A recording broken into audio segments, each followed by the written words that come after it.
Governor police മേധാവിയെ വിളിച്ചുവരുത്തിയ വിഷയത്തിൽ ഗവർണറെ ന്യായീകരിച്ച ആഭ്യന്തരമന്ത്രി രമേശ് ചെന്നിത്തല ആരെങ്കിലും വിളിച്ചാൽ കാണാൻ പോകുന്നതിൽ തെറ്റില്ല. സർക്കാരിനനുസരിച്ചാണ് പോലീസ് പ്രവർത്തിക്കുകയെന്നും ചെന്നിത്തല. പോലീസ് പ്രവർത്തിക്കുന്ന കേരളത്തിലുള്ള നിയമങ്ങൾ, ഇന്ത്യയിലുള്ള നിയമങ്ങളുടെ അടിസ്ഥാനത്തിലാണ്.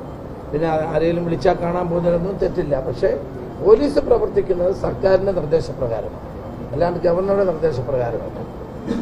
അപ്പം പോലീസ് പ്രവർത്തിക്കുന്നത് നമ്മുടെ പണ്ട് IPC CRPC ആയിരുന്നെങ്കിൽ ഇപ്പം BNS BNSS പ്രകാരമാണ്. ഗവൺമെന്റിനനുസരിച്ചാണ് പോലീസ് പ്രവർത്തിക്കുന്നത്. നൃപൻ ചക്രവർത്തി കൂടി ചേരുകയാണ്. നൃപൻ, ഇതൊരു അസാധാരണ നടപടിയാണ്.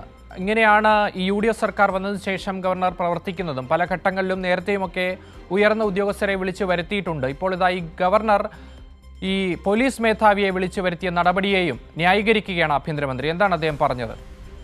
അക്ഷയ്, അസാധാരണമായ നടപടിക്രമങ്ങളാണ് കേരളത്തിൽ ഗവർണറുടെ ഭാഗത്തു നിന്നുണ്ടാകുന്നത്. മുൻ സർക്കാരിന്റെ കാലത്ത് ഇത്തരം നടപടികൾ ഉണ്ടായപ്പോൾ തന്നെ കർശനമായ നിലപാട് മുഖ്യമന്ത്രിയുടെ ഓഫീസും മുഖ്യമന്ത്രിയും എടുത്തിരുന്നു. രാഷ്ട്രീയപരമായി ഇത്തരം തീരുമാനങ്ങൾക്കെതിരെ ശക്തമായ വിയോജിപ്പാണ് മുൻ സർക്കാരുകൾ സ്വീകരിച്ചിരുന്നത്. പക്ഷേ ഇപ്പോൾ ഉന്നത വൈസ് ചാൻസലർമാർ അടക്കമുള്ള ഉന്നത ഉദ്യോഗസ്ഥരുടെ യോഗം നേരത്തെ തന്നെ ഗവർണറുടെ ഓഫീസിൽ, ഗവർണറുടെ മന്ദിരത്തിൽ നടന്നിരുന്നു, ലോക് ഭവനിൽ നടന്നിരുന്നു എന്ന വിവാദങ്ങൾ നേരത്തെ തന്നെ നിലവിലുണ്ട്. ഇപ്പോൾ സംസ്ഥാന പോലീസ് മേധാവിയെയും ഗവർണർ വിളിച്ചു വരുത്തി എന്ന വാർത്ത വിവാദത്തിനിടയിലാകുന്നതിനിടയിലാണ് ആഭ്യന്തര വകുപ്പ് മന്ത്രിയായിട്ടുള്ള രമേശ് ചെന്നിത്തല അതിനെ ന്യായീകരിക്കുന്നത്. പരോക്ഷമായി ന്യായീകരിക്കുന്ന മറുപടിയാണ് അദ്ദേഹം ആദ്യഘട്ടത്തിൽ ആദ്യ വരിയിൽ നൽകുന്നത്.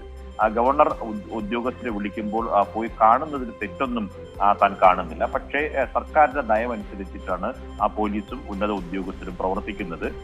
ഈ പോലീസിന്റെ സംസ്ഥാന സർക്കാരിന്റെ നയപരമായ തീരുമാനങ്ങൾ അനുസരിച്ചായിരിക്കും പോലീസ് ഉദ്യോഗസ്ഥൻ പ്രവർത്തിക്കുക എന്ന് പറയുമ്പോഴും ഗവർണർ പോലീസ് മേധാവിയെ നേരിട്ട് വിളിച്ചു വരുത്തിയ സംഭവവുമായി ബന്ധപ്പെട്ട് ഒരു തരത്തിലുള്ള അതിർത്തിയും ആഭ്യന്തര വകുപ്പ് മന്ത്രി നേരിട്ട് രേഖപ്പെടുത്തുന്നില്ല എന്നതാണ് ഏറ്റവും ഗൗരവതരമായ കാര്യം. അക്ഷയ് മുഖവരിയായി സൂചിപ്പിച്ചതുപോലെ അസാധാരണമായ നടപടിക്രമങ്ങൾ കേരളത്തിൽ നടക്കുമ്പോൾ ലോക് ഭവൻ ഒരു ഭരണകേന്ദ്രമായി മാറുകയും നേരിട്ട് ഭരണകര കാര്യങ്ങളിൽ ഇടപെടുകയും ഉന്നത ഉദ്യോഗസ്ഥരടക്കം ഗവർണറുടെ ലോക് ഭവനിലേക്ക് വിളിച്ച് വരുത്തുകയും ചെയ്ത സംഭവത്തിൽ വളരെ ലാഘവത്തോടുകൂടിയിട്ടുള്ള സമീപനമാണ് സർക്കാരിന്റെ ഭാഗത്ത് പല ഘട്ടങ്ങളിലും ഉണ്ടായിട്ടുള്ളത്. കഴിഞ്ഞ 3 മാസത്തിനിടയിൽ നിരവധി ആരോപണങ്ങൾ സമാനമായി ഉണ്ടായിട്ടുണ്ട്. അത്തരം വിഷയങ്ങളിലെല്ലാം സർക്കാർ കർശനമായ നിലപാട് സ്വീകരിക്കുന്നില്ല എന്നതിന്റെ സൂചനയായി ഈ ആഭ്യന്തര വകുപ്പ് മന്ത്രി രമേശ് ചെന്നിത്തലയുടെ ഈ മറുപടിയെ വായിക്കാം. അതിന്റെ കൂടി അടിസ്ഥാനത്തിലാണ് അദ്ദേഹം പോലീസ് മേധാവിയെ ലോക് ഭവനിൽ വിളിച്ച് വരുത്തിയ സംഭവത്തെ പ്രതികരിച്ചത്. പക്ഷേ സർക്കാരിന്റെ നയപരമായ കാര്യങ്ങൾ തീരുമാനിക്കേണ്ട സർക്കാരാണ് എന്ന് പറയുമ്പോഴും പോലീസ് മേധാവിയെ വിളിച്ചു വരുത്തുന്നതും കൂടിക്കാഴ്ചയിലൊന്നും ഒരു തരത്തിലുള്ള അതിർത്തിയും രമേശ് ചെന്നിത്തല രേഖപ്പെടുത്തുന്നുമില്ല. അക്ഷയ്, ശരി നൃപൻ, എന്തായാലും ആഭ്യന്തരമന്ത്രിയെയും മുഖ്യമന്ത്രിയും നോക്കുകുത്തിയാക്കുന്ന ഗവർണറുടെ നടപടി അതിനെ പോലും ന്യായീകരിക്കുകയാണ് ആഭ്യന്തരമന്ത്രി രമേശ് ചെന്നിത്തല. ഒരു അസാധാരണ സംഭവം.